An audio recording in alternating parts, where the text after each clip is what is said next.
Alright, once we've got that folder created on your desktop, I want to show you how to load the sports footage in. I've got several little thumb drives. If you go to your USB input on your computer and you plug them in, they should be called Jeff Media. Now, if you get lucky, yeah, it'll open up like it does right here. If it doesn't, go to that little yellow folder at the bottom called your File Explorer and click on it. You're looking for the sidebar like this, the one on the left. All of the flash drives are called Jeff Media. So if you double click on it, you'll see something called Lakeside Final.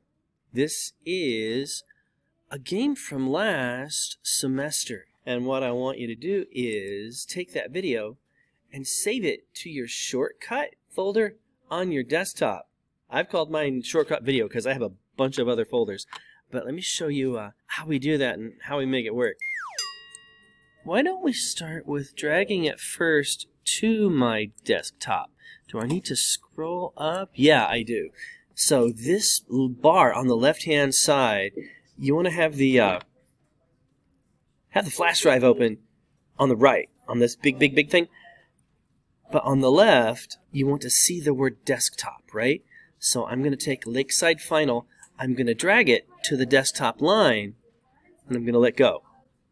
And then it will tell me it's copying from my flash drive called Jeff Media to my desktop. When this is done, I'll show you how to put it in that folder, because as we edit things, we always want things to be in the same place so that the computer knows where to find it. So let's hang tight until this is finished, and I'll show you the next step. So on your desktop, you'll find two different things. Lakeside Final is the video that I had you copy. We want to move it into your shortcut folder, so just drag and drop and let it go. You'll know it's working when you see the file disappear inside the folder. If you double click on that shortcut video, it'll show you that it is right here. Now let's move on how to load that into Premiere Pro and how to start cutting the game into pieces so we can get rid of all the stuff in between the plays.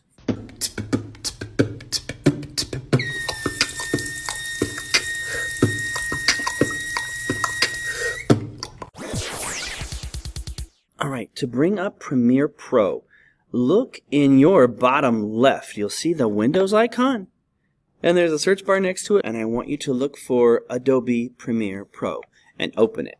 Now, I've already installed it, so all I have to do is click the PR icon. The first thing we want to do is we want to create the project where you're going to edit this thing. So click on New Project. Let's talk about what we see. The sidebar on the side shows you where it's going to find the video files it wants. This window might show you where to find the things. So I'm going to start on my desktop, and you'll notice there's lots of different things there.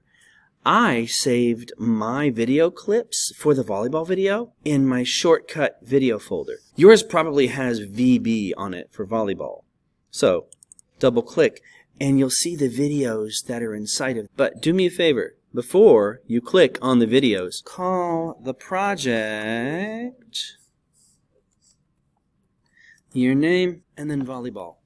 So anytime we name a project, all the major words are capitalized. My first name, my last name, and then volleyball. Then we need to go to wherever your video is. Mine is in my shortcut video, so I double click. Oh, look, it's already selected, isn't it? So I'm going to call this project Stephen Hepler Volleyball. Here's the video that's going to go there, and I click on Create. There are a couple of things I would like to show to you, but I want to make sure you're using the same screen that I am. So that way when I come to help you, I can always help find stuff.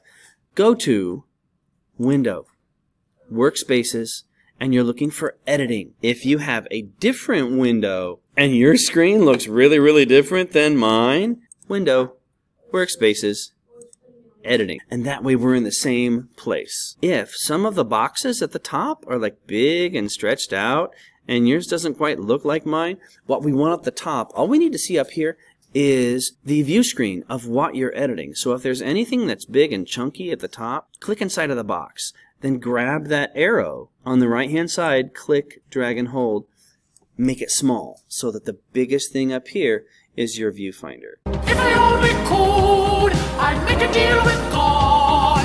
2 avocados for $10. He'd say that's not very good. I'd say yeah, but you're God. Isn't money kind of beneath you? He'd say it's the principle. And I'd say do you want avocados or not? Down here we've got a couple of things to look at. Yours might look different. Yours might look something like this. This is our project bin. This is where all of our stuff goes. And if you look, there's something called Lakeside Final, which is the rough video for the volleyball match. And then we have something called Sequence 02. Look what my editing timeline is. It's called Sequence 02. So in this bin, it will save the raw video, and it will save the edited video. That's cool. This is the raw video, and this is the raw audio. So we can start editing now, right? I want to make this smaller by clicking inside, grabbing the right-hand arrow, and you got to be precise with that mouse, right? Stretch it over. Wait, now this thing's big. Click inside, get the arrow. The reason why is we want the editing timeline to be as big as possible. I like to use video thumbnails, so just by looking at the editing timeline, I know that things are the way they should be and that I know where I am, right? Can you see any detail on this blue line? No. Nope, nope, nope, nope, nope, nope, nope, nope, nope, nope. V1 is your video track, number 1. V2 is video track 2. V3 is video track 3. But there's only video on V1, right?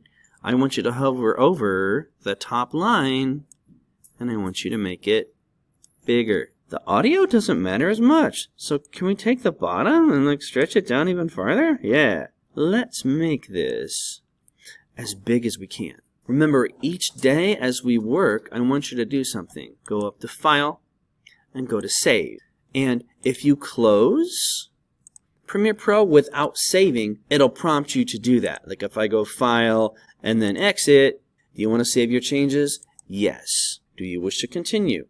Yeah, click OK. And that's how to at least change the thumbnail size. And we'll get into editing with our next video. Thanks.